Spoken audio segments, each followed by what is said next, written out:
Hey everybody, welcome to the Collaboration Summit Season 3. I can't believe it's already Season 3. I can't wait to introduce you to these lovely ladies that I have with me. We are doing some things, and so you're going to have to bear with us. We had some technical difficulties, so I'm actually outside at the campground. If you don't know, I travel full time in an RV across the country, and we had a little bit of a tech issue, so we moved to the clubhouse here on the campground.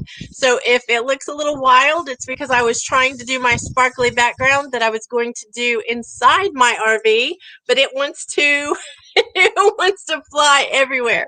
So it is a party tonight. I cannot wait to get started. I think that you all are going to enjoy this. I think that we are probably making a mess of things. We have things blowing everywhere. So without further ado, I'm going to introduce our guest. First to the conference or to the summit is Cindy Lou. Cindy Lou Miller is Be Bold You. She lives out loud. You talk about sparkly. She's sparkly with color. She loves color. She's amazing. She is a done with you expert on so many levels. She is the reason I even learned how to do the things I'm trying to do on Clubhouse. I can't sing her praises loud enough. Cindy Lou will get more into all the things, but thank you for being here tonight. So you need to unmute yourself on Clubhouse because nobody's hearing you there. Okay, sorry. I'm the one that's supposed to be on Clubhouse, and I'm not, and all I can see is glitter everywhere, which is my flavor, so it's okay.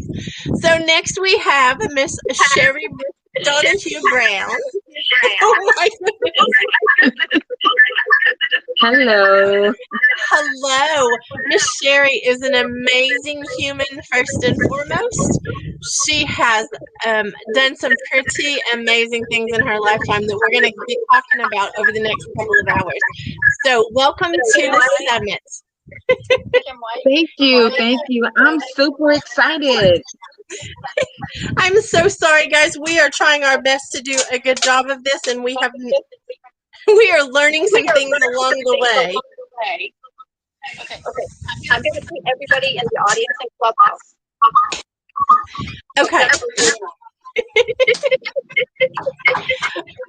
Bear with us, guys. This has been a fiasco a little bit, but bear with us. I am bringing Christy Bridges to the stage. I don't know how to turn off the echo. Is that? I think I got the echo off. No? Cindy Lou is talking to me and her she's muted. Hang on just make sure that volume is turned down. My volume is turned down? On your phone. Gotcha. Did that help? Okay, so Christy Bridges, she is my little beautiful little songbird. She is the one who sings to us. Cindy Lou and her have this beautiful songbird voice that I do not have, and so I do not sing. You all will be glad of that. The things that Christy does are absolutely amazing, and we're going to be talking about a lot of things. We have to pick and choose from her things because she has done so many. So, Christy, welcome to the summit. Oh, thank you so much. I love trying out new things with you, and we might be having a little technical issues, but it's because you're so adventurous, and I love that about you. Thank you. I'm sure some people are annoyed by it, but I'm glad I'm your flavor. I am going to bring up someone else who is a little spitfire. And that is Connie Myers. She has done some amazing things in her lifetime, but let me just tell you, we're going to be talking about some of the things she's doing lately that will rock your world. It will actually benefit you tonight if you are paying attention. So Connie Myers, thank you for coming to the summit. Thank you so much for us doing this again. And I have to tell you, each and every time we do something new, and each time it's an adventure, and it always makes it interesting for everybody. You know, here's the thing I have a philosophy of, and I live this every day, but I demonstrate it very well when we're live somewhere. And that is, I think messy is beautiful because it means we're doing something. I want it all to be perfect for you, but I probably will never deliver on that. So just be aware. I am so much more willing to get it done than to have it perfect. So thank you, Miss Connie, for being here with us tonight. Next, we are adding the youngest of the group, but let me tell you, do not underestimate this girl. Jill O'Lish is doing all kinds of amazing things. I'm so sorry. Connie, Is it Miss Connie? mute your mic. Okay, there we go. Thank you, Cindy Lou. Jill is doing all kinds of things and going on lots of adventures with us. And I will tell you, she probably thinks, what in the world is she doing sometimes when we have glitter backgrounds that are blowing in the breeze, when a couple of hours ago we were talking and, there was no glitter background and there was no breeze. So. It's always a surprise with you, but I'm never really surprised. You've been with me long enough to know that, expect the unexpected. So thank you, ladies, so much for coming tonight to the summit. I am going to frame it a little bit so that everybody understands what it is we're doing with all this craziness. Cindy Lou, did you have something I need to... Can I please do the technical bits for the people who are here with us? If you don't 100%. have a headset on and you're listening to it from your audio, please only unmute when you're the one speaking. If Kim asks you a question or responds to you, mute your microphone during that time, because otherwise we get a lot of feedback. Okay. So I think that's probably it. And hopefully the folks in Clubhouse, you're hearing it okay. DM me if there's something happening there that I don't know about, and I'll be watching those too. So, Yes. Okay. You're gone. It's all yours. Thank you, Cindy Lou. And definitely, if you can hear me on Clubhouse, definitely DM Cindy Lou. I won't be able to check the messages because I can't do two things at one time. Cindy Lou's got this. Okay, so I am going to frame what we are doing a little bit.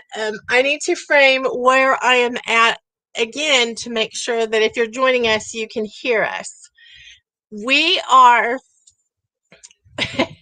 at a campground in San Antonio, Texas, and we had some technical difficulties. So we had to come to the clubhouse here at the campground to set up so that we had enough internet access to do this. So my hair is going to be, I want you all to imagine, close your eyes with me and imagine, this beautiful young, I want to stress the young, woman coming down the stairs with her hair blowing and, thin. Make sure you forget that, get that part too. And then I want you to open your eyes and don't be disappointed, but I want you to imagine that's me and that's what this looks like because it's all in how you frame it, ladies. So we are going to have a good time tonight. Collaboration, I am obsessed with collaboration because I believe it is the most powerful tool you can have for your business. I don't care what your business is. I haven't found one yet that you cannot use collaboration to do things that are absolutely incredible. It's one of the best marketing tools. For those of you who hate marketing, you should try collaboration. For those of you who are lonely in your business, try collaboration. For those of you who are stuck in some area, try collaboration. So if you haven't already figured out, the theme song that will come out of my mouth all night, not sung, just spoken, will be collaboration. Collaboration is so many things, and it has so many uses, and it's on so many levels.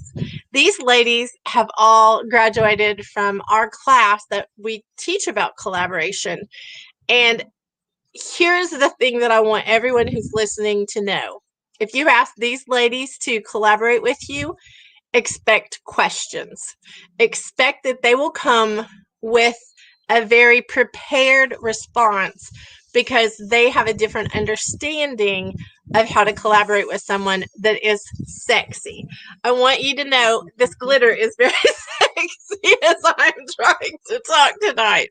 This is a new one. I will say this is a new level for me of messy. But for those on Clubhouse, you should jump on over to like Facebook Live and catch this. Go to the My Sexy Business team and check it out. We are having a good time, but I am just saying that the glitter is a little wild. My sweet husband has tried his best to tape it down, but the winds are untaping it for him, and he's still doing his best to try to get us a good show. But the biggest show tonight may be all the craziness. But again, I want to stress something to everyone listening. If you have something in your heart to do not let messy stop you. Do not let things that are, difficult, not perfect. And I'm going to lead with something that all of these ladies know, and anybody who's connected to me very long knows. I'm a lot of fun.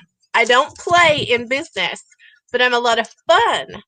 And when I don't lead with that, I attract the wrong people. I attract the ones who want to be like all stoic and serious, and that's not me.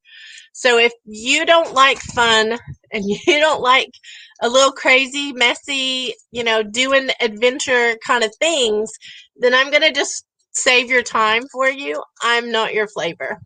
I want to be who I am authentically, both in who I am and in my business. And these ladies are the same. These ladies are fun. Don't let their serious answers deceive you either, because they are a lot of fun. And every one of them has a superpower. And I'm not going to tell you what their superpower is. Not yet, anyway. But they all have amazing sauce to bring to the table. So, without further ado, I'm going to start with a series of questions to get this party started. And if we have technical difficulties, please be patient with us. We are doing our best to give you a good sound quality with what we have. So I may have to mute and unmute, or if Cindy Lou said, if you will mute and unmute yourself, that would help me so I don't unmute the wrong person and mute the wrong person. So no apologies here for doing it messy, but I do apologize if I mute the wrong one of you. So Cindy Lou, I want to start with you. I want to know one sentence. This is going to be hard for all of these ladies, but one sentence as to what your superpower is.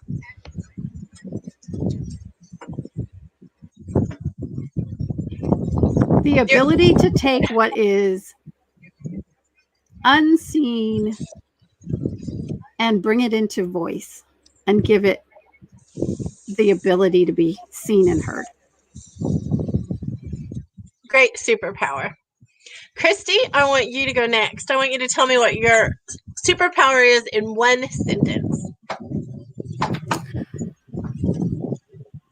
The ability to help others see what they have inside of them and share their wisdom so that others can grow. I love that. So, Miss Connie Myers, can you tell me in one sentence what your superpower is?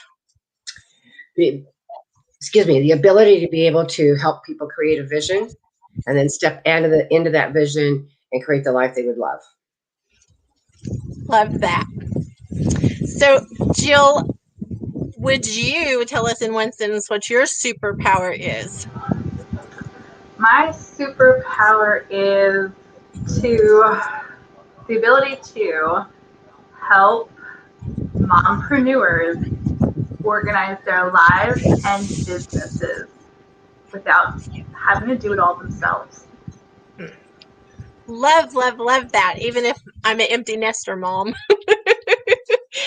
And Miss Sherry Donahue Brown, can you tell me in one sentence what your superpower is? You have to unmute. Thanks for the reminder. Yes. My superpower is the ability to help others take their pain and create a passion for their purpose in an effort to become a purpose walker. Ooh, I like that term a lot. I like that a lot. So I want to know, Cindy Lou, I want to know because you have many titles. And I only want to know, and I know that you'll love this, but I only want to know 3 of those titles, and they have to be your favorite 3 titles. Spontaneous Songstress, Clubhouse Mechanic, that's my newest one, and Multimedia Super Creative. Awesome. Thank you, Cindy Lou. Okay, so Christy Bridges, tell me what 3 titles are your favorite? Wife is definitely one of them. Minister and trainer designer. Okay, perfect. Mrs. Connie Myers, what are your favorite 3 titles that you hold? Vision clarity strategist, kick butt leadership strategist, and crisis management strategist. Love it. Love it. And I'm going to just we'll tell that story in a little bit about what your name was going to be and how we decided that maybe not be the best word for social media to name it that. So, Jill, what are your favorite 3 titles? Gonna have to say wife also. Mompreneur for sure. And tech guru. You say it in a nicer way than I do. I won't tell what I say. She's brilliant. That's what I'll just put that out there. She's brilliant. So, Miss Sherry Donahue Brown, what are your favorite 3 titles? And I would also have to say wife, mother, and destiny diver. Ooh, you are coming up with some stuff tonight now. I like that one. That is good stuff. Very good stuff. Okay, so I want to know by a show of hands, so that way everybody knows who's who. I want to know if you are already an author. Can you tell me? Jill is too. She just it's not come out yet. We're going to announce that in a little bit. Podcaster?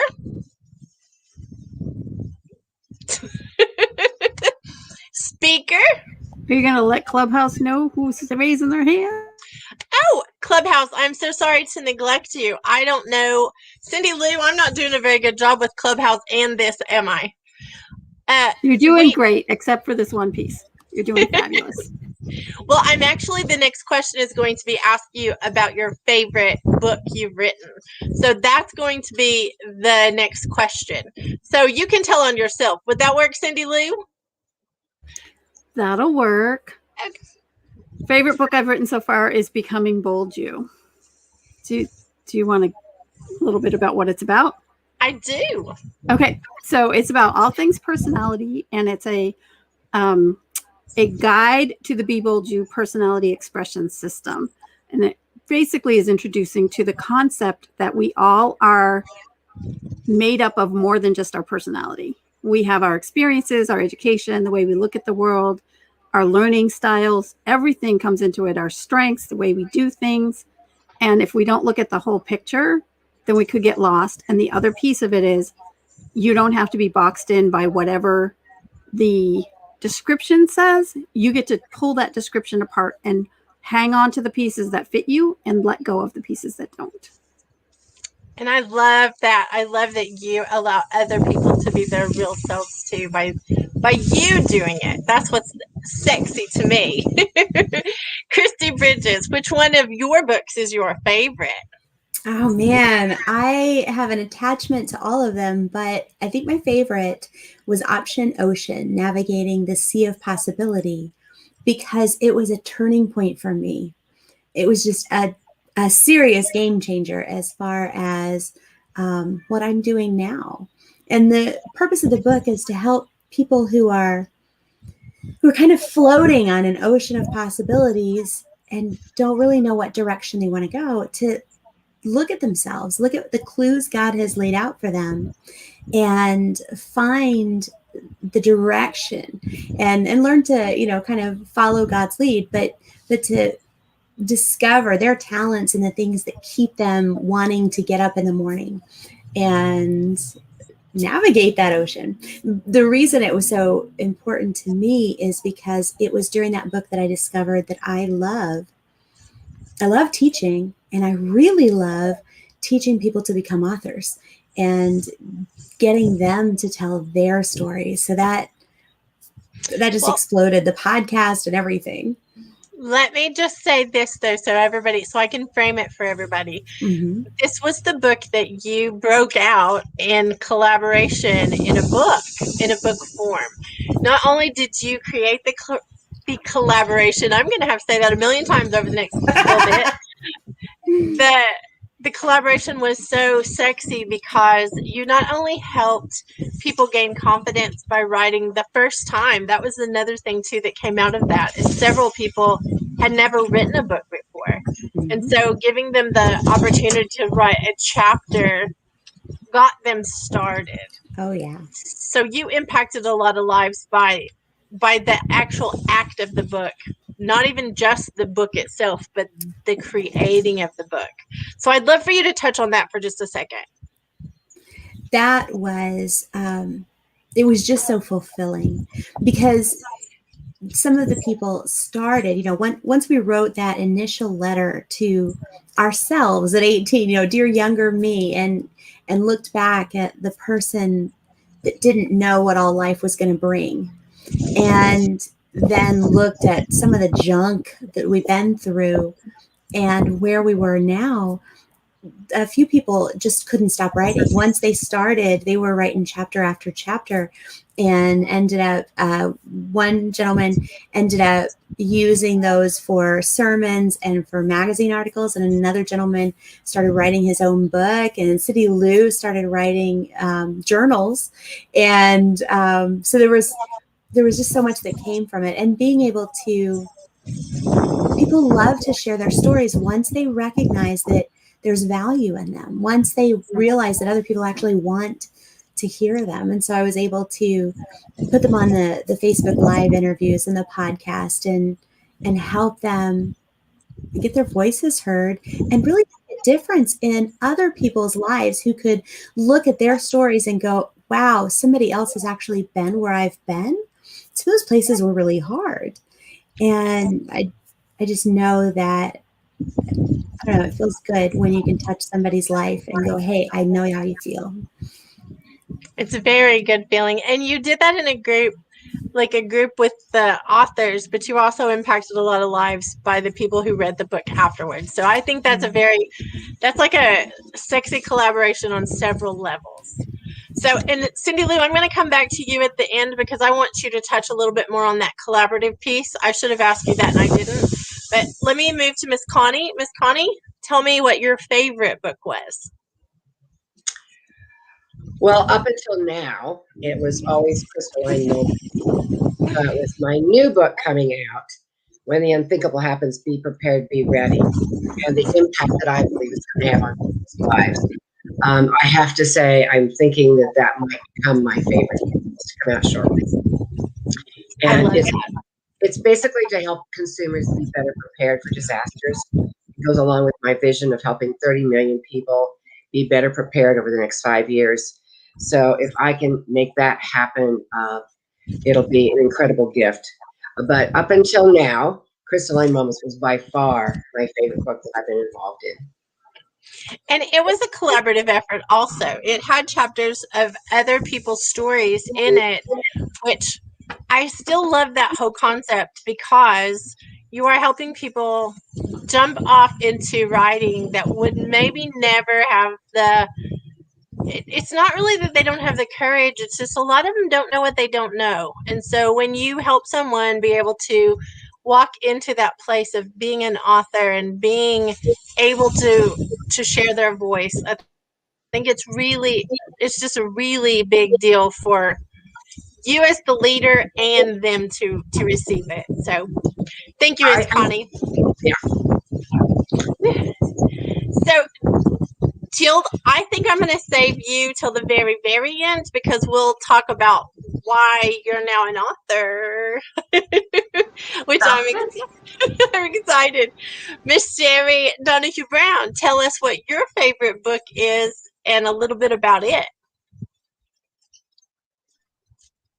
Well, my favorite book is The Voiceless Child, 7 Keys to Discovering Your Purpose and Unlocking Your Destiny. And this book is actually about me. But what I wanted to display and what I wanted my readers to know was that you can take the pain of your past, to create a passion for your purpose. And I laid out some very specific examples in the book of pain that I had endured in my past, things that I grew up not knowing, things that I did not have. And little did I know that would actually create a passion for my purpose. Little did I know that I would actually be helping others and the way that we are now. So I didn't know what God was how and what he was gonna do with my life. I thought he was going in one direction, and it was like one day the light bulb just came on, and I was able to, when he just spoke to me, I was able to actually start the business, and it has absolutely grown. And so I think that's why I would say one factor in the book is that we can take our pain or the pain that we have from our past, and that actually creates a passion for our purpose. And I try to display how we can become a purpose walker. And I think I walk in my purpose because of the pain that I endured as a child. Well, I have read your book, and I want to just put it out there that, one of the things about your book that touches me greatly is a lot of us have things everybody has things in their past. Don't let anyone deceive you. Everybody has something in their past. Yes. But for you to be so vulnerable and transparent about I'm just going to call them hot topics, for you to be that giving and generous, because here's the thing, the book is not about you, look at me, I'm all this. It has nothing to do with that. This book is about, look at me, I can survive this, and so can you. It is more about, let me show you what God did, and it was God, what God did for me in this place. And so I do want to put that out there, that your book is amazing, because we all have stuff, and most of us don't know what to do with that stuff. We don't know what to do with that pain, and we don't realize that there is that opportunity in that pain to find that passion. So I love your book, and I love that you are vulnerable. That's the thing I love, that you have opened up and done that. So anyway, I didn't mean to concentrate on Miss Sherry and not everybody else, but but I want to go ahead, Miss Sherry. No, I was saying thank you. I really appreciate it. You're welcome. So I'm going to touch on Cindy Lou really quick, and then we're going to go back to Jill, because we all have an announcement to make that I can't wait to make And you know me, I'm a princess who does not want to keep secrets. I want to tell everybody. So, Cindy Lou, if you can, I know you're like handling Clubhouse, like you're our Clubhouse handler tonight, but can you tell us what it meant for you to be in the collaboration with Christy, to then go on and do the journal like piece, because you had already done books, but that piece of just, I don't know, having confidence to do one more thing. Yeah. And even just being in that whole environment where we were working together and there were more people contributing was really cool. I am in another collaboration too that I probably did following that. And it was partly because the experience was so good. Christy's experience was actually probably one of the best that I've had.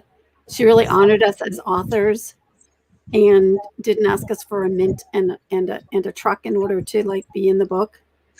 Like, she understood that we were giving of our hearts, and it was amazing. It was a collaboration in all of the ways that I love the way you teach collaboration, and the ways that, you know, for you and I, when we connected, and you learned pretty quickly that I was all about collaboration. I just didn't know what you called it. So, and I am master collaborator would be another term for me, that, you know, so I snuck another one in, y'all. But definitely, I love teamwork. I love working with people. It's my preference.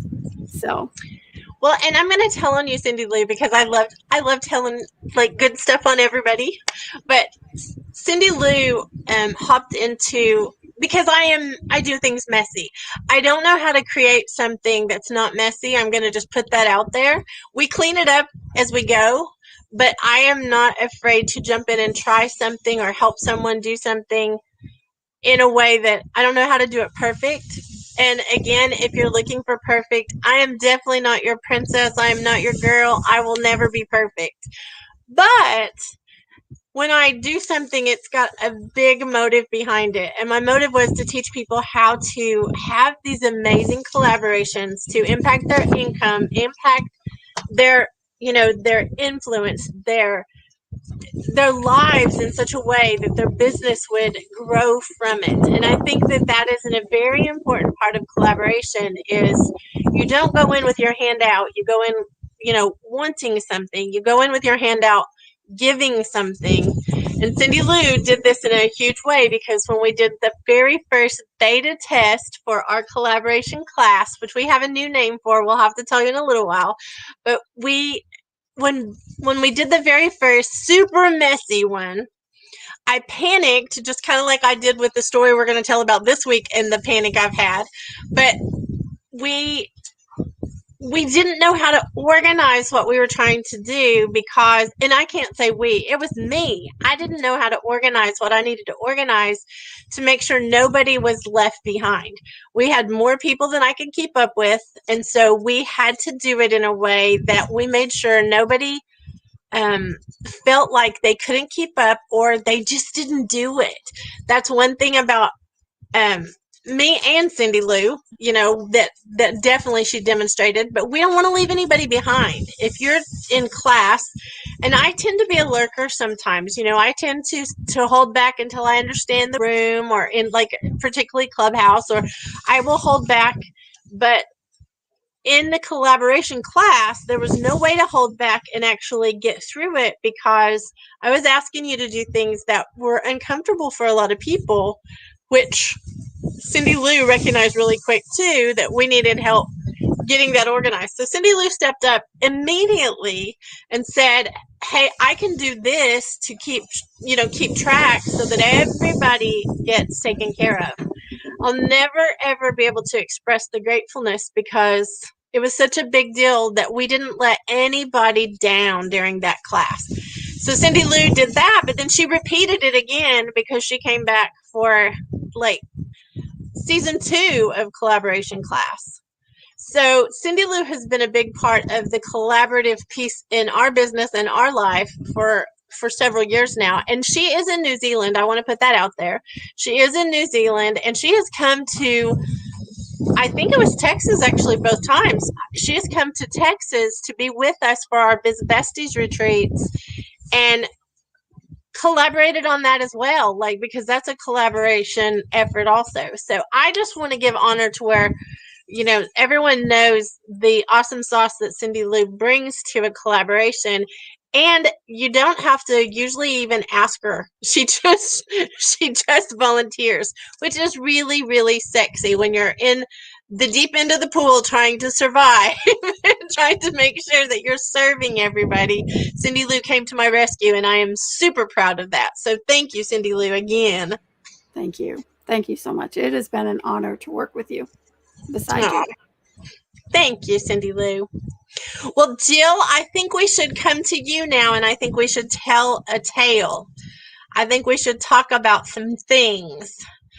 You want me to tell the first part and then you tell the last part, or? Sure, sounds good.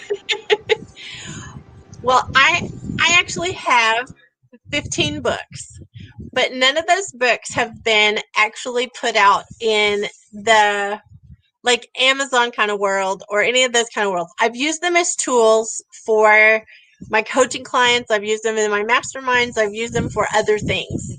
They have been very profitable, very amazing. They have changed lives because of the way that I have done them. But I have made a decision, and this is a new thing, and I think I learned just as much in the collaboration, class from all of the attendees, from all of my class, students. I think I learned just as much.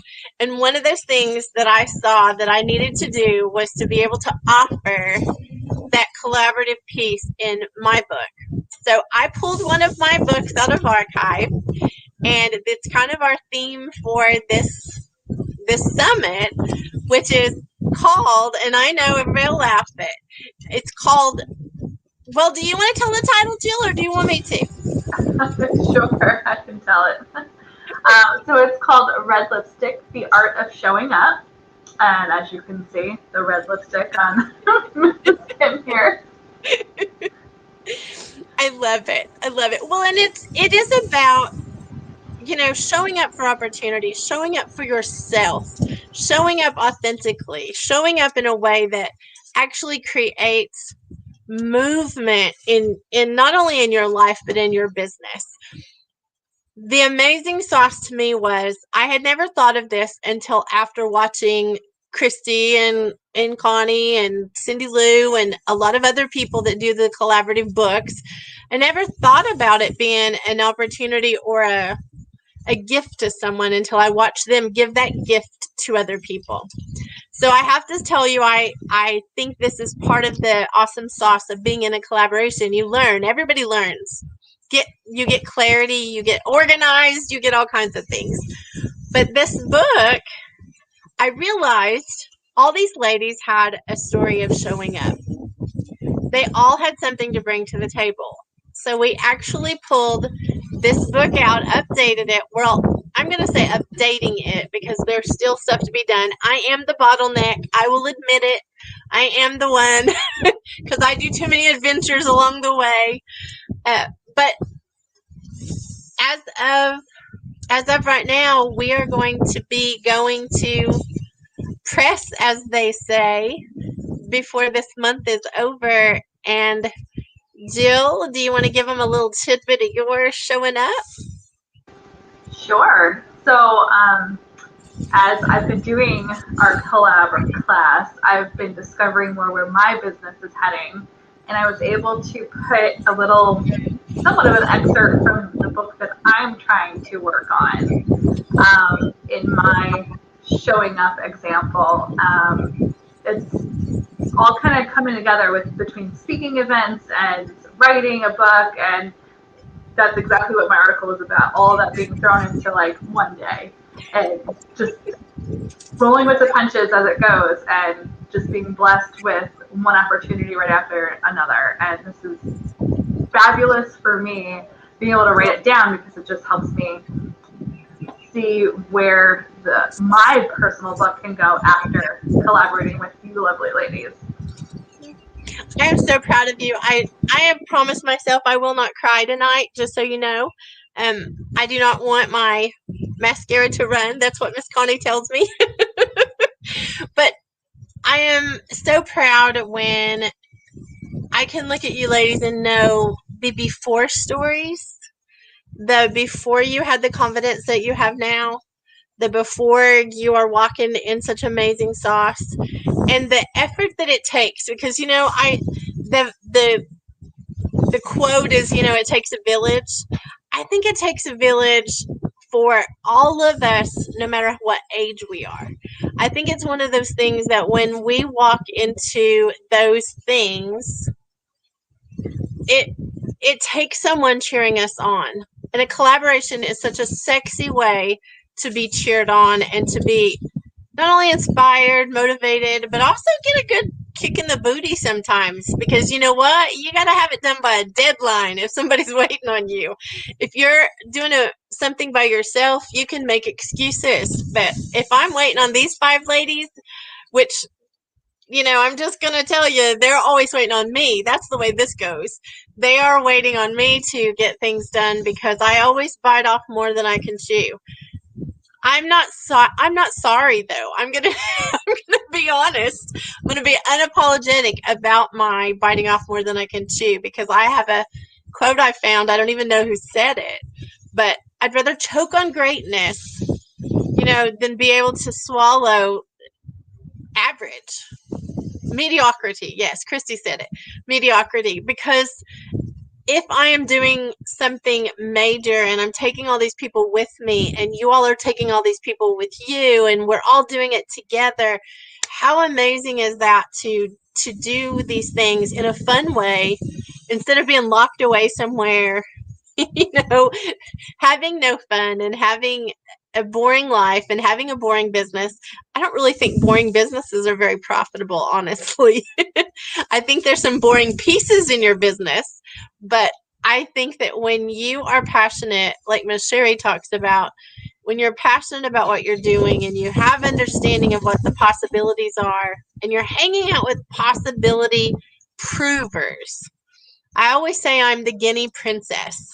If you want to do something, don't dare me to do it, because the problem is I'll probably do it and I'll do it really messy, but then I'll prove that you can do it too, because if I can do it, you can do it, and you'll do it better. You'll do it better than I will. So I think it's exciting, Jill, to know that forever in your titles that you have, you can never take back author anymore. You'll never be able to take that back. You'll never be able to take back the things that you're doing now, which to me is super confidence building. I think it really builds, it's really sexy. My husband is sitting over here and he said it's really sexy.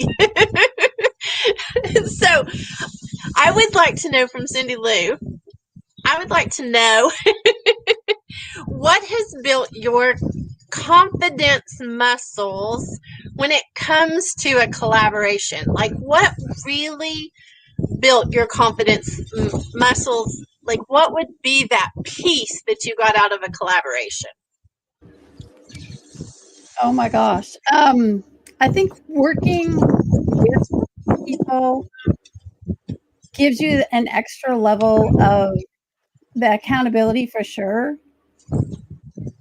The fact that they're also counting on you gave me the strength to, like, in those moments where you just didn't want to do it anymore and you'd rather quit, you showed up for them. When you couldn't show up for yourself, you showed up for them.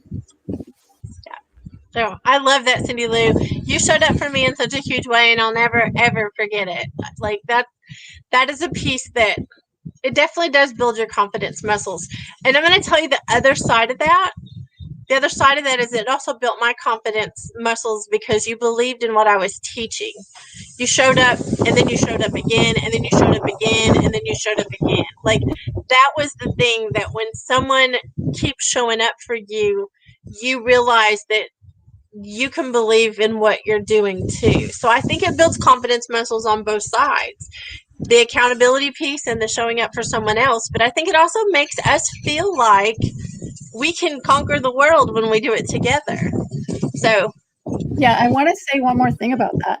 So, one of the times when I showed up really sick, and I was in a state of complaining about everything, and I didn't realize I was there.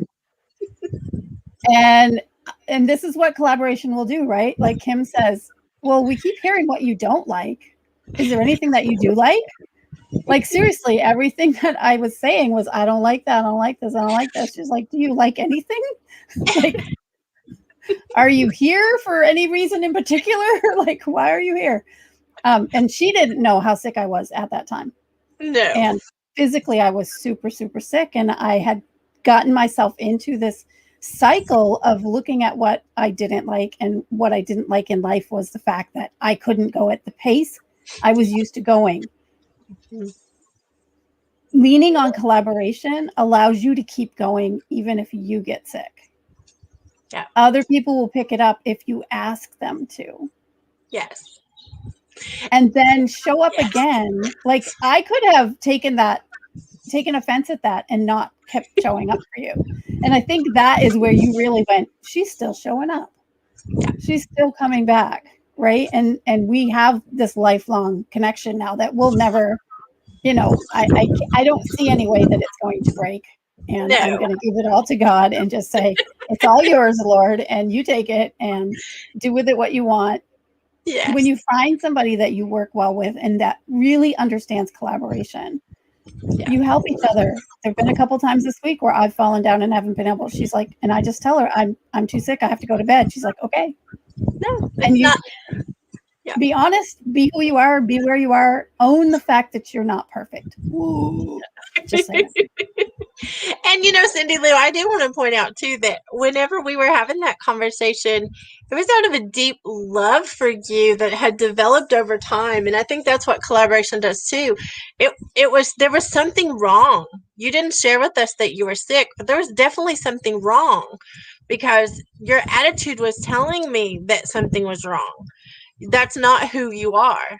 And so when you get in a collaborative relationship with someone, the longer you're in that relationship, you can call someone on something without being damaging. I think that's another piece too, is I want to be called whenever I'm out of line because we don't know or we don't realize something's going on sometimes, or we don't realize what we're saying, or we don't realize whatever it is. The feedback in a collaboration is probably one of my very top favorite things about collaboration is please tell me what this sounds like when I say this.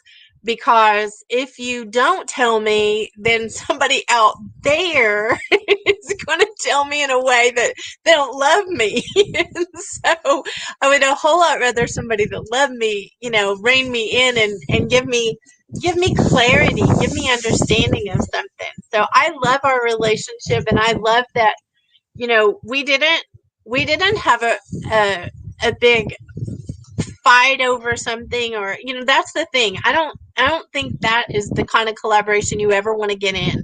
You don't want in a collaboration with drama. You don't want in a collaboration with people who are not truly there to serve and to be good to each other. So there is levels. I'm going to touch on this real quick before we move on. There are levels of collaboration. You can get into a collaboration with someone you don't know very well, and it's very surface. And then you can get into a little bit deeper collaboration where it's surface plus a little bit of honest feedback. And then you can get into a collaboration, and you can just keep going up this ladder of levels. But there is a place you can get to a very high collaboration where it is a lifelong relationship. Now, I didn't say it's a lifelong collaboration. It's a lifelong relationship that you're going to go in and out of collaborations over your lifetime, but that you truly love each other in a way to tell the truth, which is huge. The higher level you go in your business, the less people will tell you the truth. It's just a fact. And so you need these kind of relationships. So I am all about this, as you can tell, but I do thank you for bringing that up, because that's a great example of what higher relationship collaborations can do to build even more confidence, more relationship, more everything. So thank you, Cindy Lou. So Christy Bridges, I have to go back and remind myself of what the question was. What is the thing that you have learned the most in a collaboration that brought confidence to you?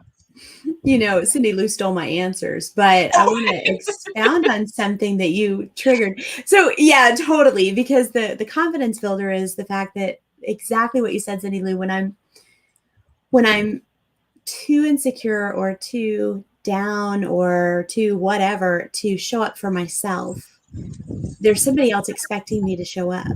And that tells me that it's important and valued, even if it's just because that other person needs to express what God's put in their heart. And so that keeps me, it boosts my confidence that I'm not the only one who cares about this. And that makes it also boosts my success rate, right? I'm going to get it done, and I'm going to get it done faster, more steadily because of that. But you hit on something when you were talking about Cindy Lou showing up, and the fact that you knew that wasn't like her. So this week, Cindy Lou has had a couple times that you said, I can't do this. I'm too sick, right? But she's already set a pattern of showing up. Sometimes we want to collaborate with people. We want to play, to do, but then the excitement wears off and we're too tired, too busy, too whatever, and we start flaking on people. And that's we can't do that. You've got to build the precedent that I'm going to be that show up person, so that when there is that time that you legitimately are, something's happening, you need someone else to fill in for you, they know that you're not just bailing on them, you're really, and they do pick up the slack. I like that about collaboration, because we can, pick up for each other when we need to. And I love what you said, Christy. I love that you tapped on that again, because I'm going to tell you, Cindy Lou showed up for, 12 things this week. And then 2 times she was just spent. Our hours are different. She's at night. I'm in the morning. The time zone difference is huge. And so the things that she has done has been above and beyond. But the things that she just mentioned weren't that. I will mention that, though. I will tell you, she's shown up over and over and over and over. And so when she does have a moment of, I just can't, it's so easy to honor that, because that's not how she is. And she made the beta collaboration so much fun. Oh my gosh. She was just so engaging. Everybody was engaging. It was great. Cindy Lou makes everything fun when she shows up, just saying. So moving on to Miss Connie Myers. Connie, what is your favorite piece about collaboration that builds confidence? Oh, there's so much, but I think the bottom line is, and both Cindy Lou and Christy touched on it, the fact that when you are out there and as a collaborator, you're giving, and the people that you're giving to and you're supporting, you build these amazing relationships. And when you need something, you know who you can call. I'm a part of several collaboration groups, but I think after the first time that we had our mastermind about collaboration, I was just like, and Cindy Lou was there and Christy was there. I think developing those relationships, and then all of a sudden you start having other people show up in your life that you want to collaborate with. Like, I have a team that showed up because I was willing to collaborate and help them to buy into my vision. I if that doesn't make you confident, I don't know what does. But now there's so many people that I collaborate with all the time, and it's such a gift. It's just, you need some information, you know who you can call and who you can talk to about it. If you want to share somebody or share what they're doing, it's such a gift to be able to do that. I love it. And, we have lots of stories, Miss Connie, because Miss Connie's the one that coined the phrase, that she had been princessed. You know, I am a 54-year-old princess. Anybody that's listening that does not like that flavor, it's okay if you check out. I understand. I'm not for everyone, but I am. I do think I'm a princess, and Miss Connie coined the phrase whenever I would, you know, get serious, because I would like to use a bad word, but I don't cuss, so I'm not going to use the bad word, but I am a bad, you know, you can fill in the other 3 letters. And so she called it being princessed. And I get tickled because if you all only knew the stories behind what she's talking about, because don't tell me you want to do something and then not mean it, because I will show up at your house and I do have the code to the door. Like, ask Miss Connie. She has her own room. Yes, I have my own room there, and I am not afraid to go and like handle things when I need to go handle things. So I do think that is a piece, though, that would not have come from anything less than a collaboration. Like, it would not have come from a relationship less than that. Christy, I know you're fixing to tell on me about something. No, I just thought of my mother has a better word that doesn't make a princess curse. You're a bad mamma jamma. That's the word. There you go. There you go. I have been called the cuss word one lots and lots and lots and lots of times by people that don't mind saying that. I just don't cuss, so I've been trying to figure out how in the world I was going to ever be able to translate that, because I don't say that. So anyway, I'm a bad mamma jamma. Tell Miss Joy thank you. So, Miss Connie, I love your answer, though. I love that not only does collaboration open other collaborations, which gives you great muscles also, but you learned a lot through collaboration that I want to touch on for just a second. I want to poke you a little bit. I am grateful for you continuing to show up, because I was really hard on you in the beginning, because I knew you were made for so much more than what you were showing up for. You thought it was this little thing, and it was actually this big thing. And I want to honor that for you staying with me and staying in the collaboration arena and not taking your toys and going home, because you could have told me, you know, exactly where you wanted me to go. I know you thought it, but you didn't actually tell me.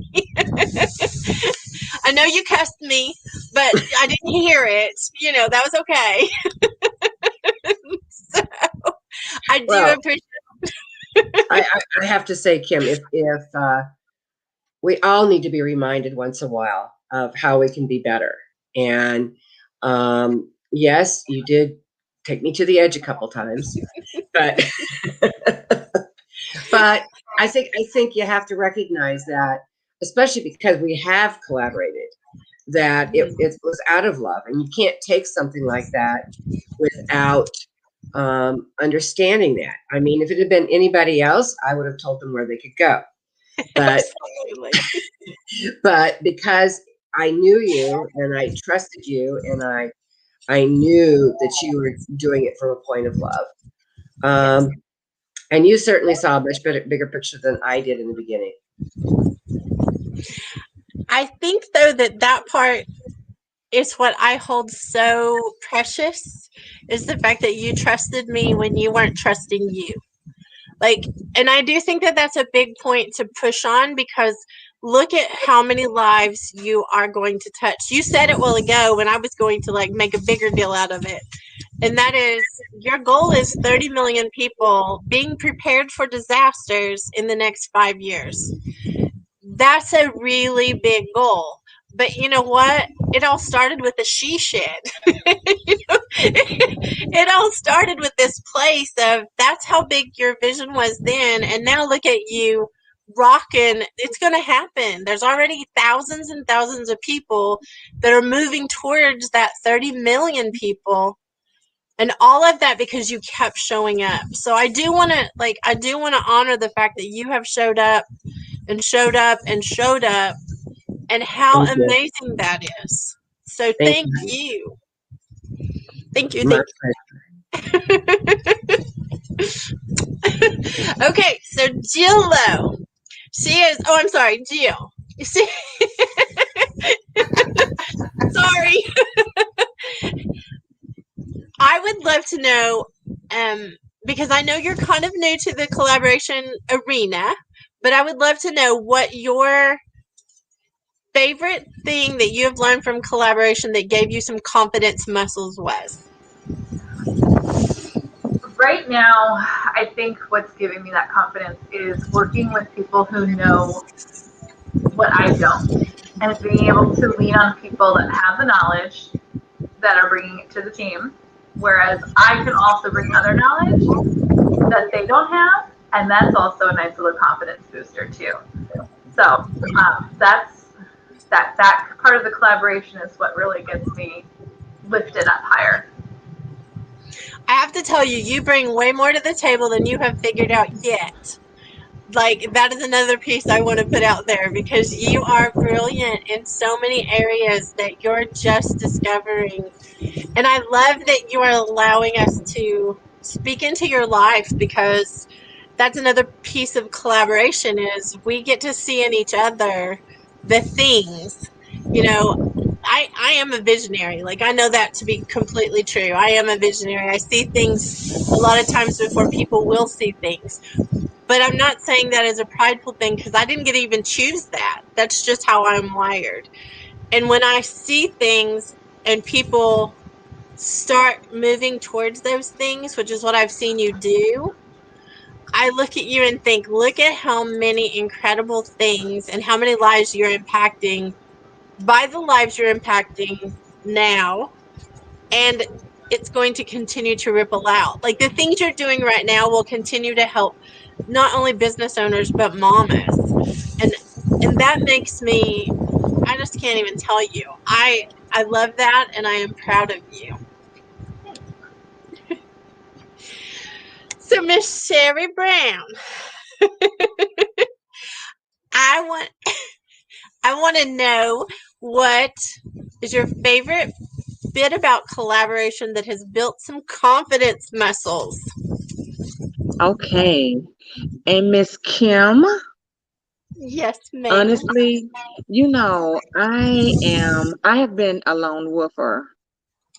So, I am one who did not like collaboration. So, let's just put that out there. So you just don't stop.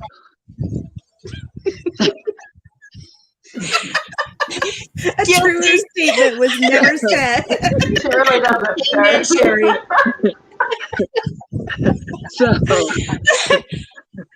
So, yes. but I think, so to answer your question, I think accountable. One thing that is key for me is knowing and being responsible and accountable. So if I'm responsible for something, if I know what it is, I mean, you can count on me. And just knowing that someone has chosen me, that is, would like to pick my brain or wants me to work with them on something. I mean, I count it all joy, and I count it as an honor, and I give God the glory. And when it works out, he just gets it even more. Yes, he does. And I want to say, Miss Sherry, I love that you brought this up. I wasn't going to say this, but it is true. When we first started talking about collaboration, she's like, no. That has not been a good experience, and I'm not going to go there. And I think a lot of people out there have misused the word collaboration to coerce someone into doing something.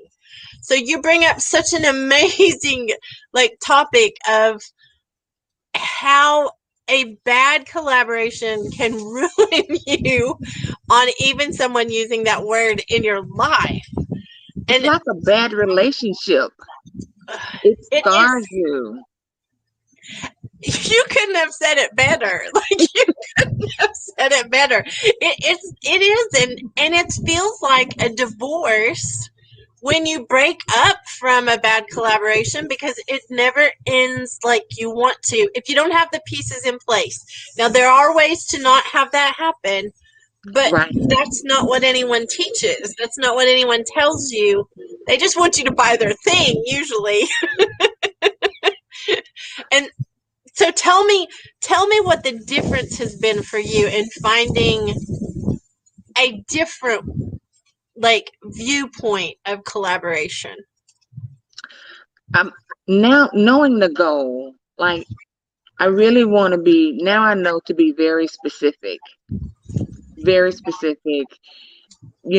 Tell me what you would like for me to do.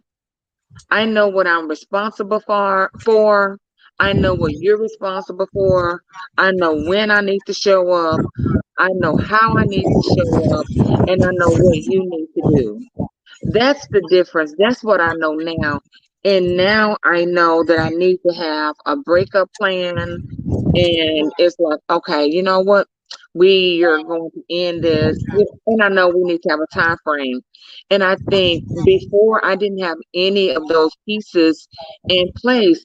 It was like, okay, hey, will you do this for me? Or can we do this together?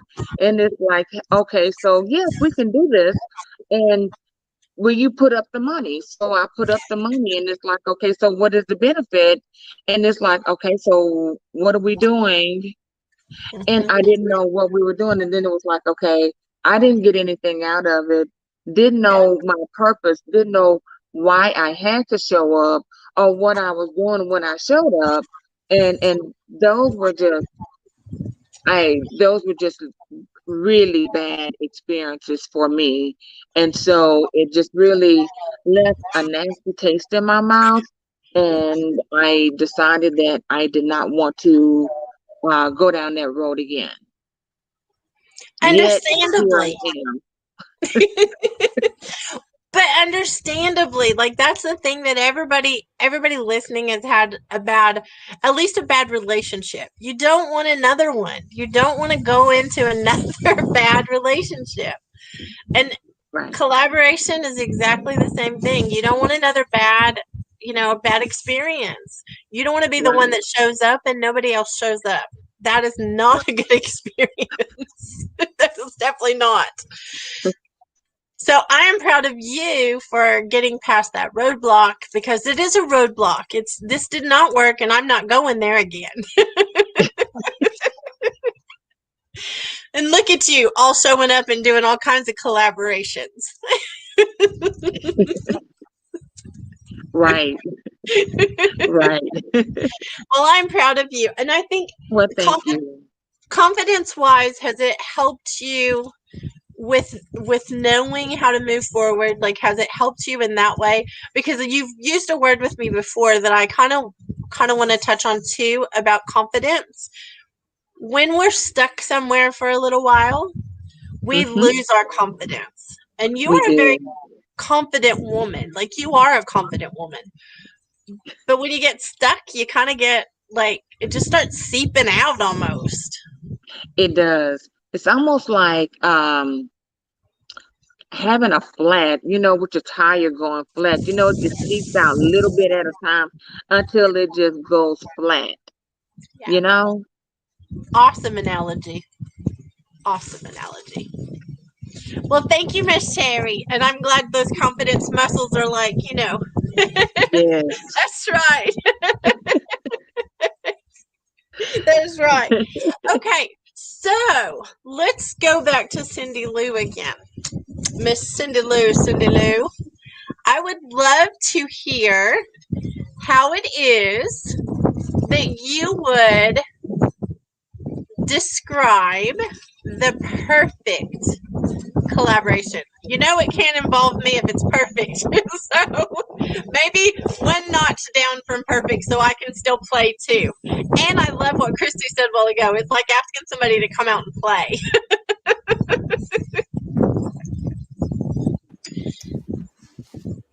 The perfect collaboration is one where everyone works together. There's joy. There may be things that need to be discussed, but everyone stays in the conversation. Oh, good There's point. clarity, and there's an end point and a specific goal. I love it. I love all of that, and I love that you and Christy shared that taste of that. Christy, do you want to touch on that for just a second about the time frame? Because I do think that that's a really big piece for both of you. It is for everybody, but you two have brought it, like, attention to it. That is such a, it was just such a mentality shift for me, because as a musician and just as a people collector, when I found someone I really enjoyed working with, I never, ever, ever, ever, ever wanted to let them go. And it was really painful. You know, when you are a high achiever and you're working with other high achievers, guess what? You're not all going to end up in the same place in the long run. Everybody gets to move on further in their own dreams. And it would be like this, like, abandonment. Oh no, I don't have this person anymore, right? And then at other times too, I don't want to let anybody down. I don't want to make anybody else feel abandoned. And so I would find myself stuck in these collaborations that really did not fit anything I wanted, with the fear of letting this person go. And just knowing that it's okay to start out saying, we are collaborating for this project, and let's enjoy it. And we might collaborate again at some point. That so much pressure has come off of that. And it's funny, I'm still doing serial collaborations with several wonderful people in my life, but none of us feel like, you know, we're attached to a ball and chain.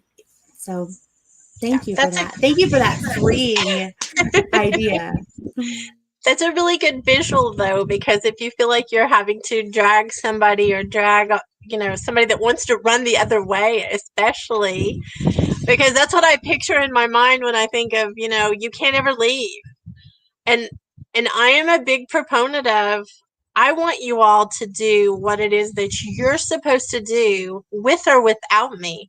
So if in a collaboration we can empower each other to be able to do things with other people, I think we have succeeded in a big way, because all of you are able to do collaborations with other people in a very wise way, in a way that actually turns out with an outcome that you want, instead of a messy one. And I think that is like one of the biggest gifts you all give back to me, just saying, is the fact that you all have that ability and you don't have to depend on me saying, oh no, you know, this, and this. You guys are empowered to be able to go do that.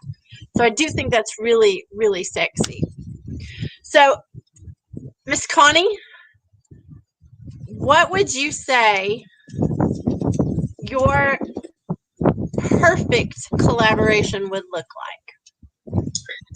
Well, the good news is I'm not going to say that it's 100% perfect, because then you couldn't be a part of it. But exactly. But I have to say, right now, I am experiencing by far the closest to perfect collaboration that I could possibly have with the team that I have with me working on our crisis knowledge management. They came in full bore, full hearts, full open, and were able to discuss things where we don't necessarily 100% agree with one another, in a way that everybody is respectful and honors that other person. And at the same time, we're able to honor their individual needs and skills and things that they want to do that are not a part of what we're doing, and supporting them. They all have new things they're trying to do, and it's so wonderful to be able to encourage them and let them know that, yes, they're a part of this, but I want them to go back to school, or I want them to get their master's degree, or I want them to do whatever, all those things that are going to help them grow, whether they're a part of my collaboration or our collaboration or not. So the beautiful thing is, and I think a lot of it has been the work that we've done here, has given me the ability to attract those kinds of people that have the same buy-in and they have the same vision. So I'm very fortunate and very, very grateful to have this amazing team that I'm working with to build something so amazing. So I think I'm experiencing it right now. I love that answer. I love that. And I love that you took it down a notch so that, you know, I don't get left out.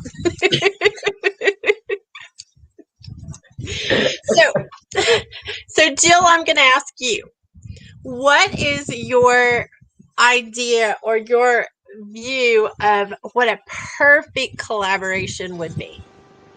So I have yet to be involved in a collaboration outside of our collaboration class. So I don't really have something to base it off of, but what I would imagine is hopefully my first one is my perfect one. But Absolutely. because it will be a bestseller, hopefully, right? Our book, yes. Right.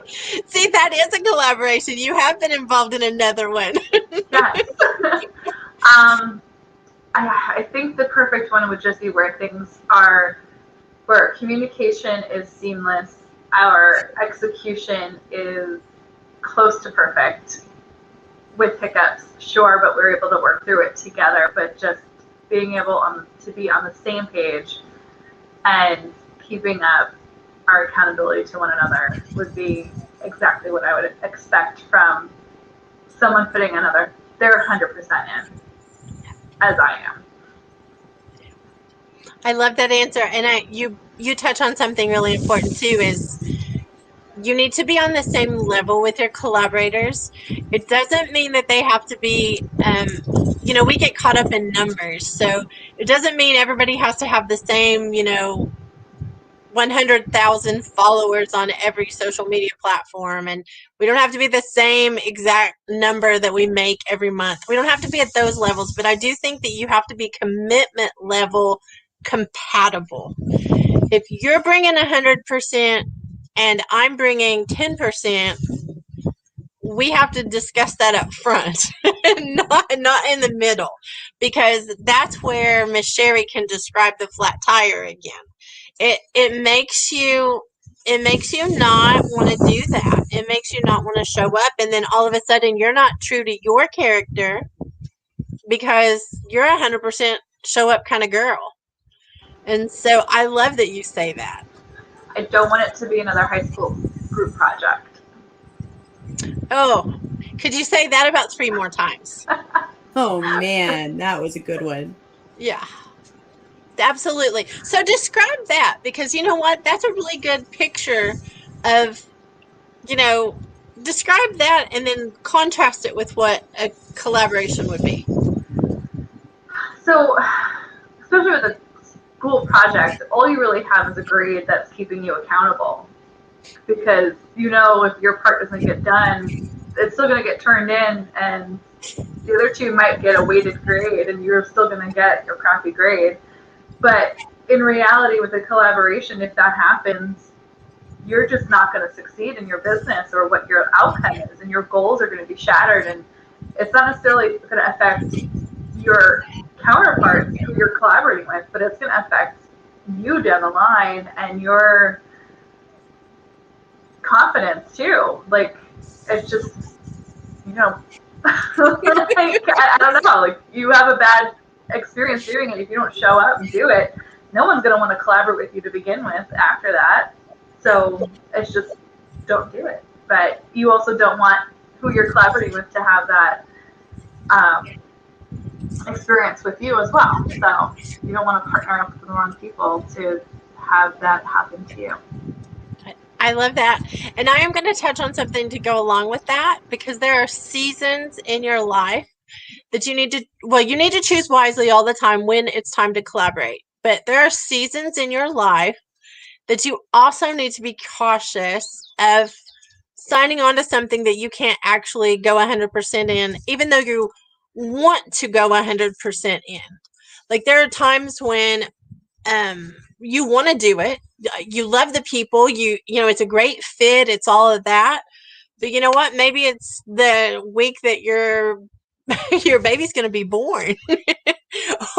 or maybe it's during a time when, you know, you've got a sick loved one, or maybe it's a time where you're having a struggle, or maybe it's a time where you just don't have the bandwidth, like you just don't have enough left to put into that. And I think it's wisdom when you can step back and say, okay, we're not doing this high school project.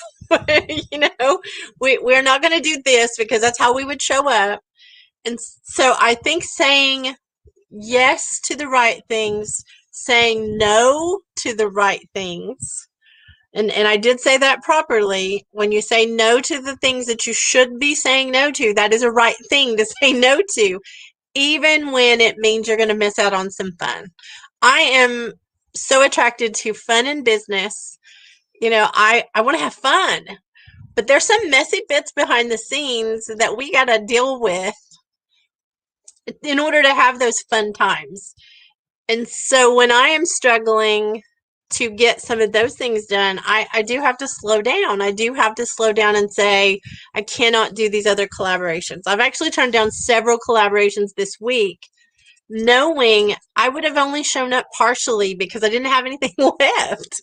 I didn't have enough to, and I will be telling the story about my crazy idea for something that we've almost pulled it off. we'll know in the next couple of days. But it took a whole bunch of us to pull it off. But that's a Clubhouse story. Cindy Lou and I are going to be able to share a lot of that story, and I think we'll save it for tomorrow morning because we're going to be announcing the winners from what this crazy idea came from. So anyway, tune in tomorrow for that one. But Jill, I appreciate the fact that you recognize the difference in what it's supposed to look like and what it's not. So Miss Debbie, what would be your perfect collaboration? Collaboration. I got you. Thank you. Yes, my perfect collaboration would be one where we mutually agree, we communicate clearly, we are accountable, there's an execution date, there's a time frame, there's an implementation plan in place, along with a breakup plan. And we know exactly what we are responsible for. And with all parties involved, we have absolutely set boundaries. And one thing about me, I'm about success. I'm about working hard, and I will know early on if you're just trying to pull the wool over my eyes. Because sometimes people are attracted to you and they want to collaborate with you because they see something in you, and they want to come and, I don't want to say use. That's exactly. They want to take something from you. And so you have to be mature about the conversation. Just you have to start. I think you have to be prayerful about who you collaborate with. Yes, because I think with collaboration, I think collaboration for me is really it's really a short-term relationship. And so before we go any further, I need to know how committed you are to this goal. So that's what's important to me. That's what mine would look like. You know what, Miss Sherry, you bring up something else I want to very much advise anyone who's thinking of going into a collaboration is do a small one with who you're wanting to do it with. Test the waters. Don't be foolish and sign on to a year-long collaboration or a year-long thing that's going to take 2,000 hours to get it done. Sign on to something that's small to see and test the waters if they're going to show up. Because people will tell on themselves. If they're not good collaborators, I'm going to love you anyway, but don't call me when you need a collaborator because I'm not available. Right. It's like I only call you when I need a date for the prom or when I need this. It's like, you know what? Let me call Kim because Kim's always available. So yeah, let me do that. And it's like, you know what? No, I'm not available. Yeah. No, I'm not your standby girl. I tell you what, I am definitely, when someone does a great collaboration, and especially if we do repeated ones, that is where you will find out how ride or die I am, because I am definitely a show up girl. I am definitely going to do my best not to let you down. But I also know people who consistently ask me to do things that don't show up themselves. And they ask me because I do show up. And so there's where I have to draw the line of saying no. And I'm going to be honest. I can love somebody and not work with them. And I think that's a big piece of the collaboration puzzle is make sure that you're not saying yes because you love them. Make sure it's actually something that fits, because you can love somebody and not work with them. Yes, you can. Just saying. Exactly. So I'm going to go back to Cindy Lou. Miss Cindy Lou. Yeah. I want you to tell me the thing that surprised you the most when you got into a sexy collaboration. I want you to tell me the thing that surprised you the most about it, that you didn't even know was possible in a collaboration. Actually, the ending. Being able to end it and letting go. I'm very much like Christy. I grab a hold of people. I'm so loyal. Once I grab a hold of you, I don't want to let you go. I don't want to let you down. I don't want to, disappoint you. And so I would stay and I would keep people around a lot longer than they wanted to even be there. And they didn't know how to exit. They didn't know how to get out. They didn't know that they could just say, I need to go. And so being able to release people. That's very good. Very, very good. And I like how you phrased that, Cindy Lou, that it doesn't have to be on bad terms, but you can release someone, love them, and not do another collaboration with them. Like that's an okay thing. I think we women in particular have to learn that it's okay. I'm a people collector. I think all of you are people collectors. I think that's why we do well. Look at Miss Sherry. Oh yes, you are, Miss Sherry, because you collected me and kept me. Look, she's talking and I don't even know what she's saying. What were you saying? That's different. It's different. I collected some, and I can tell you that I dropped them off like hot potatoes. You have dropped some off like hot potatoes, and needed to. I'm going to say that. But I appreciate you keeping your princess for life. Just saying. So, Christy, let's go to you. What is the thing that surprised you the most about collaboration?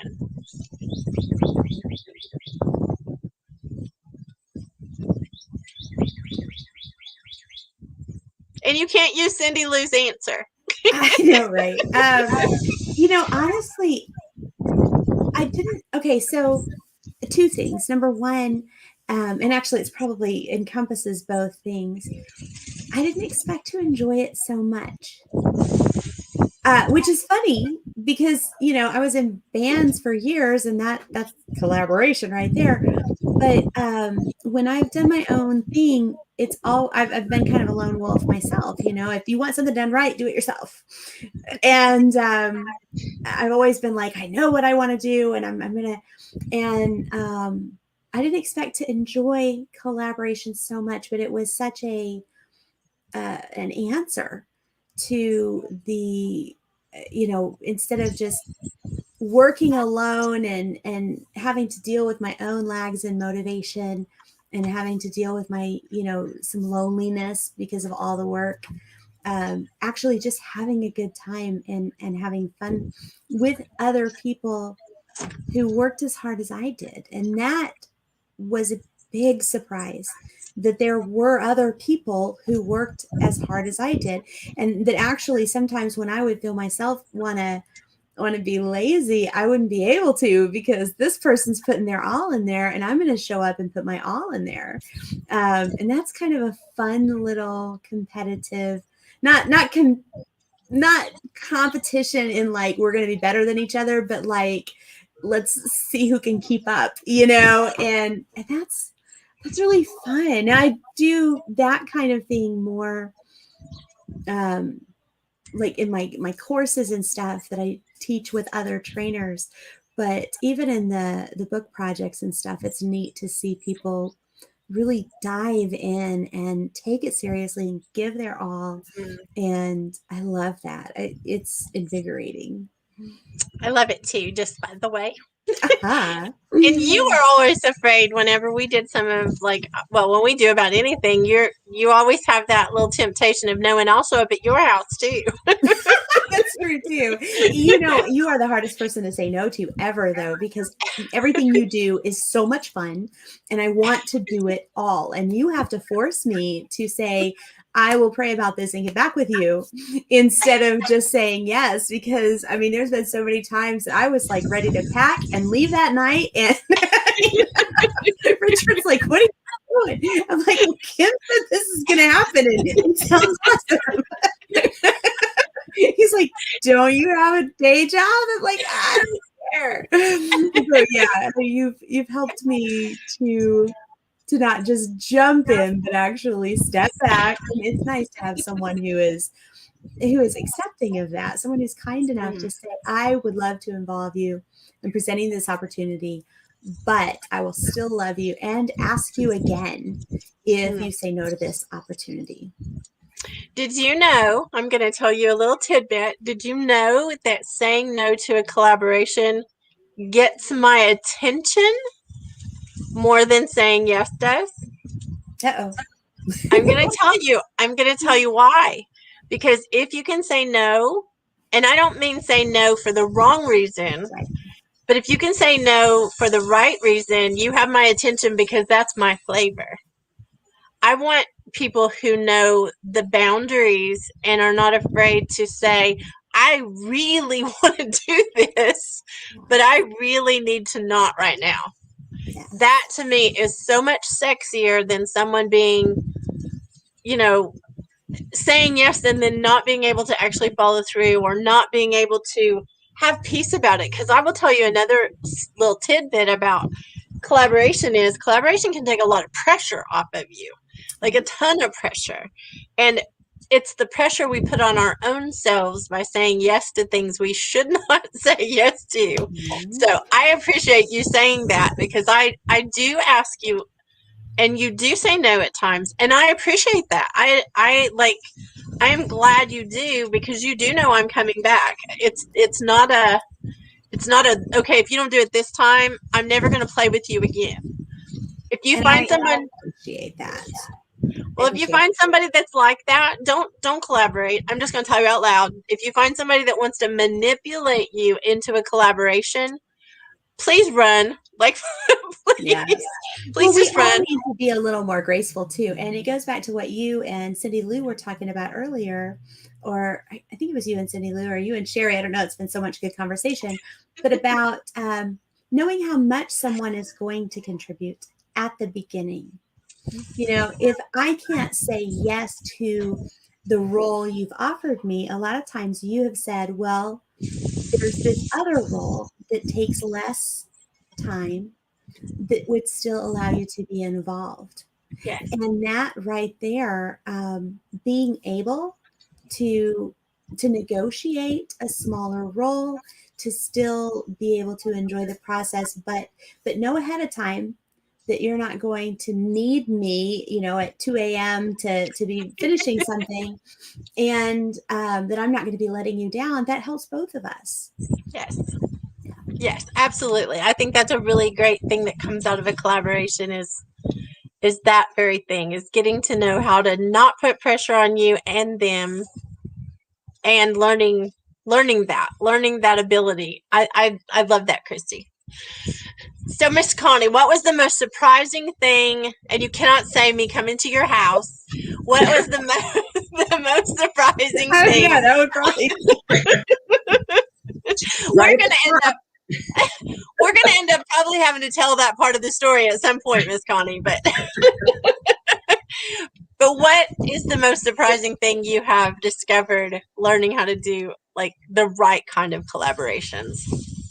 I think that whether it's a short-term collaboration or a long-term collaboration, the relationships that you develop, and not necessarily with just the people that you're collaborating with, but the other people they bring into your life.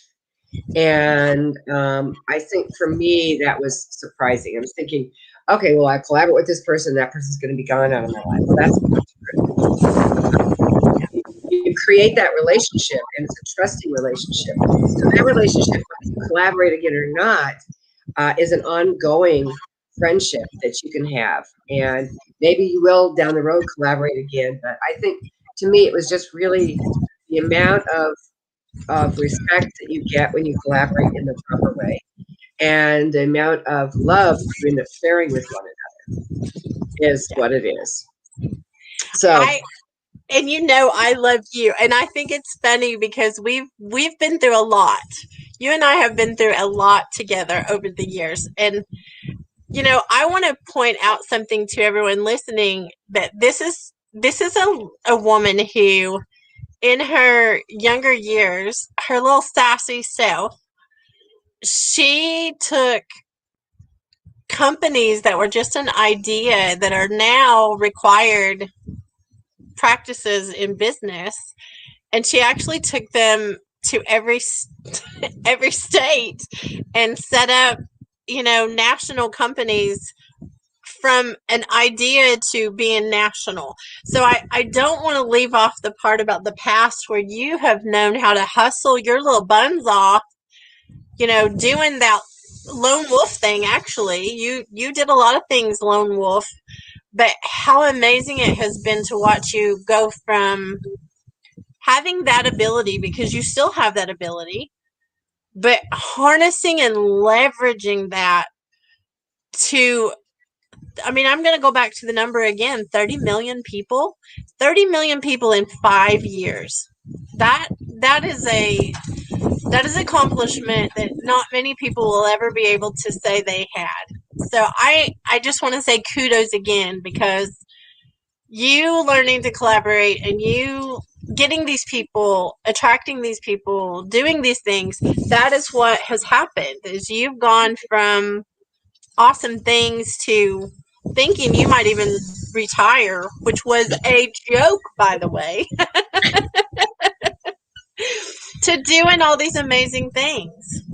Well, I think if I had not learned, because I was like you, Chrissy, it's easier to do it yourself than to teach somebody else how to do something. And I was always very much in my own frame. I mean, whether I was helping to build a company or whether I had my own insurance agency or whatever it was, it was like I could do it all. And the thing that I have learned the most is that, like, I cannot get to 30 million people by myself. I'm going to have to collaborate with a lot of people to make that happen. And in order to do that, I have to be supportive, and I have to have learned the real skills behind collaboration. Because some people are going to be all in, and some people are going to have their toes in the water, And whatever that is, I'm going to have to be willing to say, I'm going to support you no matter what. And the beautiful part of that is, and I go back to my team, the beautiful part of that is that when you understand that and when you step into that, people just show up in your life. I mean, every week there's either somebody or something that shows up that's going to make that 30 million people easier to achieve. And I really boil it all down to collaboration. I really do. I love it. I love it. I love it. Like you already know, I love it. So, Jill, let me ask you, what is the most surprising thing that you've learned about collaboration? And I'm acknowledging that you're a newbie and it's okay, but what is your most surprising thing? The feedback from the partners' audience that they've brought in, and hearing that I was an impact or my work was an impact, not realizing how strong or impactful my input to the collaboration could be to their audience. So what does that do for you? I'm going to ask you a second question. What does that do for you? Oh, it gives me like this little chill, like, yeah, I'm doing something right. Like, this is really where, like, either my calling is or where my purpose is, and what I was meant to say or provide for somebody. I love that. You already know I love it. And I'm proud of you because you're like hanging when everything got to swirling around about collaboration. You're like, what? So I love that you showed up anyway and figured it out. So Miss Sherry, I got you. What is your most surprising thing you have learned about collaboration? Besides the fact that you can find some awesome peeps. You know, I think it's knowledge and wisdom from others. You know, we think that we know it all or we have like the right idea or we can do something one way. But when you collaborate and someone says something else, if they have a different idea, you know, I'm like, oh, you know, you never thought about that. And it's like now you have something else and nobody can take it away from you. I love that. Yes. I like anything that we can walk away empowered and it can't be taken away. I think that's a really important statement. You should say it again. When you are empowered, no one can take that away from you. I love it. Love it, yes. Love it. Very important, like, concept in collaboration. And the empowerment comes from, and I'm going to mute you, just so you know I'm taking care of it. The power comes from knowing how to do a collaboration the right way, being with the right people, learning how to find the right people. These are all things that collaboration, you know, it matters. The feedback that Jill touched on, I'm going to say that feedback is one of the biggest gifts you can give someone if they want it. Don't go around giving your opinion of something. I'm guilty of this. This is why I can share. Don't do this. I am guilty because I will give you my opinion when I think I can save you time or trouble or save you money or save you embarrassment or save you something. I'm your girl. Like, I'm going to tell you, you got that thing in your teeth, you know. I don't know if y'all saw my Facebook Live a couple weeks ago, but we were doing a Messy Monday edition, and I had eaten some poppy seed bagel stuff, and it was really good, except that I took it to the party with me. I had poppy seeds in my teeth. But here's the thing. If you came to the party and you had stuff in your teeth, I'm going to tell you. I'm your girl. a good collaboration, they're going to do that. They're going to say, you have a great idea, but this doesn't sound very good when you say it. Or can you say it in this other way? Or can you do this other thing? Or can you, it, and maybe for everyone listening, we should give the feedback sandwich. The feedback sandwich is something that is really important when you're giving someone feedback. It is to tell them something good about what they did, because everybody can find something good. It's to tell them something that they could do better, and then it's to tell them something that you appreciate about them, appreciate about what they did. If someone feels appreciated, they're going to hear what you're trying to help them change a lot more than if you're over there just saying, you really shouldn't do that, and you really should do this. It's that shouldy stuff that Cindy Lou likes so much. Cindy Lou, you want to give your 2 cents on that shouldy stuff? Don't you be shoulda in me. Don't shoulda on yourself either. We shoulda on ourselves more than we shoulda on others. And you just shoulda not shoulda. Just not helpful. It doesn't help you. It doesn't help them. Nobody moves forward when you get into the should. You get stuck. That's where the mud comes in. So, I had to really learn that when I had my pacemaker put in. I should have been doing the dishes. I should have been taking care of my husband. I should have been. And it's like, no, at that point, I needed to rest. Yeah. Period. And then I had a concussion a couple years later. And it was like, nope. Couldn't do it. Couldn't think straight. Couldn't function. That was when I came the second time. I'd had a concussion before, and Kim didn't know. And I don't even know if I knew the impact at that point when I was there. I don't think I did, because it was so I don't think fresh. you did. Yeah. It was so fresh. I didn't even realize what I was doing or how I was acting. Like, Kim saw it. And then I slowed down after that. I was like, I even slowed down more. It was like, okay, so there's something happening here. And it wasn't until I really slowed down. It wasn't until I slowed down that my head started to heal itself and get better. So, and knowing when you need to slow down because someone loves you enough to say something to you, that is another piece of collaboration I just want to poke back in there, is that relationships in a collaboration are like a family, only not the ugly part of your family. The family that you actually like to hang out with, and the family that actually, shows up when you need them. That is really important. It is super important, because I don't believe for a second you knew what was going on with you, Cindy Lou, because I don't think you were hiding that from us. You weren't aware. Like, you were not aware of the impact it was having on you. Totally. When she was like, everything you say is what you don't like, I'm like, at first, of course, I wanted to say, no, I don't think so. Right? Like, that was my immediate response. But then I had to really think about it. It's like, wow, I really am. Like, everything that came out of my mouth was what I didn't like. And it was really strange. And Kim, I'm going to tell on you a little bit. Okay. Turnabout's fair play. You've taken a little time off. You had to go take care of somebody.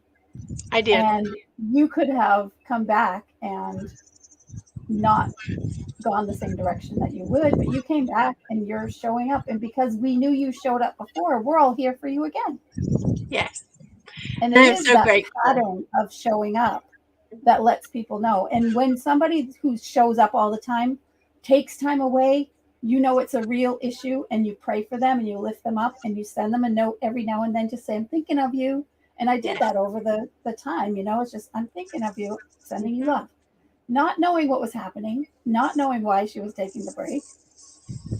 We just release them to do what they need to do, knowing that if they can show up for us, they will. Yeah. I think that's so, so important, Cindy Lou. And, publicly, I want to acknowledge thanking you for also being there, even if I couldn't be there. Like, that is an important part of that piece too. And I think that when someone is out there and they believe in you, and there is no one there's no one I know of that could take 2 years off and come back and go to the level that our business has gone to in a short, not even 6 months from the time we got back. Like, I don't see anybody else growing like that. I don't see anybody else doing that. And I think it's a 100% testament to having collaborations that were and are successful and still giving, even though I had to step away. So I think that is exactly that's probably my favorite thing. I say that about everything though, but it's one of my favorite things is that we can love each other and allow each other the space to have life, to have the grace extended. So I think that should be on the your collaboration plan. What kind of grace are you going to extend and what kind of grace are you going to need?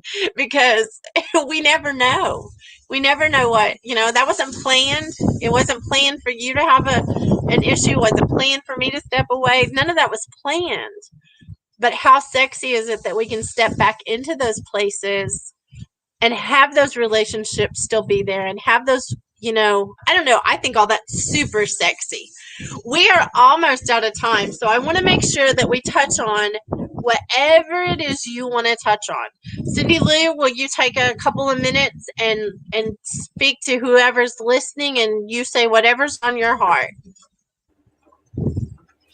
Oh my gosh. So sometimes when you are doing a collaboration, you do have to take time out.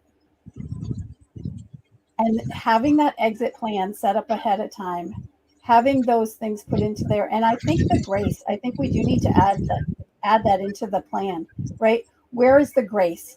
How does the grace show up? Because you may have grace for certain pieces and not grace for other pieces. There may be a situation where, we have these, I'm going to talk a little bit about what we did this week. We had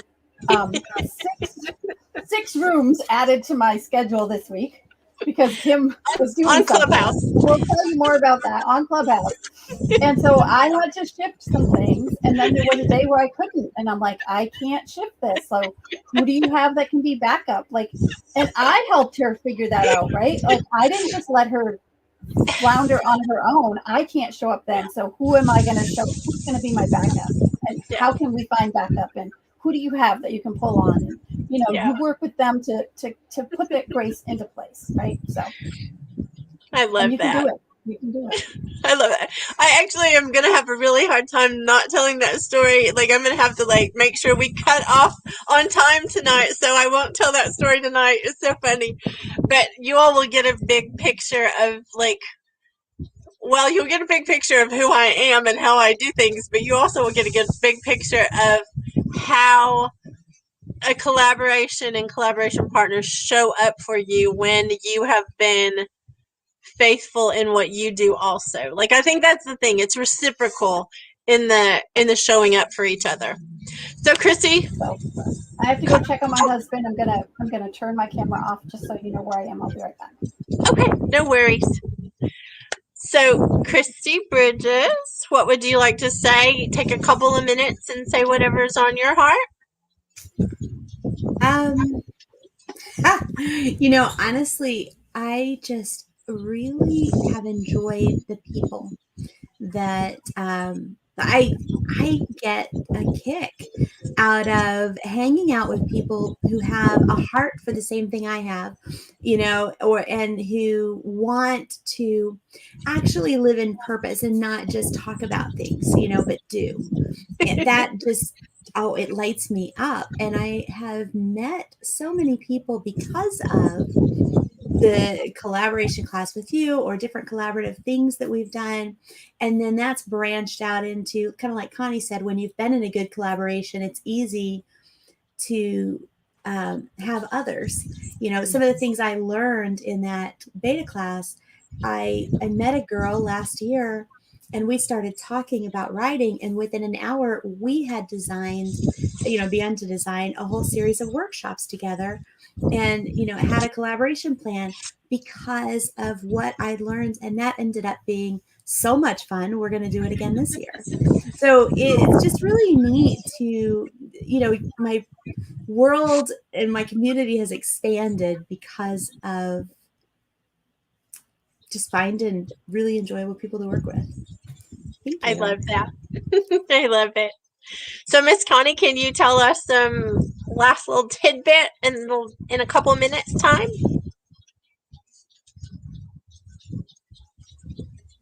Okay, sorry, I couldn't find the mute button. I think for me, I mean, I just am eternally grateful for all of the collaboration people that I have gotten to know over the years, thanks to you, Kim, in a big part. But also, I think my message, because I'm hoping that my new CKM advisors are going to hear this, that working together with my team and all of us working together, we can all make a huge difference in this world. And so just getting to 30 million people is a big goal, but you take it down and you take it into little bite pieces where you've got one person doing 4 or 5 and another person doing 5 or 6. That's bringing that all together is such an incredible gift. And I feel so blessed that people are showing up that want to be a part of that. And it's all because of what I've learned about what real collaboration is all about. So for that, I am eternally grateful. Thank you, Miss Connie. That means a lot to me. And you can't make me cry. No mascara running. No running mascara. All right, Jill, you have to tell me something, and I know you are such a girl of few words. You're going to have to stretch it to at least 30 seconds. Instead of giving you a 2-minute cutoff, I'm going to give you a 30-second minimum. How's that? All right. Kind of going off of what Connie had ended with, and back to what my original statement was before, I don't think without this class I would have been as prepared to start a collaboration, and I would have been like a high school project without this. I definitely would have, not knowing the right way to do a collaboration and how to prepare for it, and that's what I can ask everybody else that would want to enter into any kind of collaboration, is to at least look into some kind of a class like this to learn how to do it properly, so that way you don't screw yourself over or someone else. Well put. I love it. I love the simple, and you know that, so I appreciate you just putting it out there. Thank you, Jill. All right, Miss Sherry. So you got a couple of minutes to tell us your last thoughts for the evening. Okay. Well, outside of the Collab Summit, I don't think that I have done an actual collaboration or initiated one. However, I think now I have the emotional skills that it takes to meet the right people to implement a great collaboration plan. And I think we will be able to execute it to the fullest and be successful with it. I love it. And I feel like you have like grown so much in just allowing me the space to talk to you about it to begin with. I think you have like, I don't know, I just love you, just saying. I love you too. I should say that to every one of you whenever I was talking to you. Sorry I didn't do that. So I love you all. And I'm gonna say this, and then we'll end the evening. Tomorrow we'll be back at 10 a.m. Central Standard Time for day 2 of the Collaboration Summit Season 3. It is an exciting time for me. I almost feel like it's Christmas, or a kid in a candy store, a princess in a candy store, whatever you want to say. But I will laugh and tell you that this is a new experience. Miss Connie and I have done actually 2 conferences in her she shed where we thought we were going to die of heat stroke, and one where we thought we were going to die because we were going to freeze to death. But this is a whole new experience in a windstorm. I have never experienced this. So if anyone watching is looking and thinking, what in the world does she look so raggedy? Well, it's because I've been out here in the wind for a couple of hours, and it is just what it is. Messy is beautiful. Just close your eyes and remember the girl on the stairs with the hair flowing. Yeah, that would be what I need you to look at me and think. So thank you all for coming tonight. Thank you for being with us. And ladies, I can't thank you enough for not only this summit being with me, but just the fact that you're such rock stars and you have trusted me to speak into your lives just melts my heart. It makes my heart full because every one of you has so much in you to give and to serve, and your missions are so precious that, you know, I just want to acknowledge that. I want to acknowledge the fact that every one of you has something so amazing going on, and we'll talk more about that tomorrow. But thank you. Thank you for being with us. Thank you for coming and letting me ask you questions. I can't give you enough kisses in all this windstorm. and hopefully we'll get the glitter worked out, because in my mind this was so cute, all the glittery background, and these ladies know anything sparkly, but anyway, it didn't quite come off as I wanted, but it's perfect to me. How's that? So thank you all. If you'll unmute yourself. If you'll unmute yourself, we'll say bye to everybody, and we'll see everybody tomorrow at 10 a.m. Central Standard Time. We love you guys. Bye, everybody. Good night.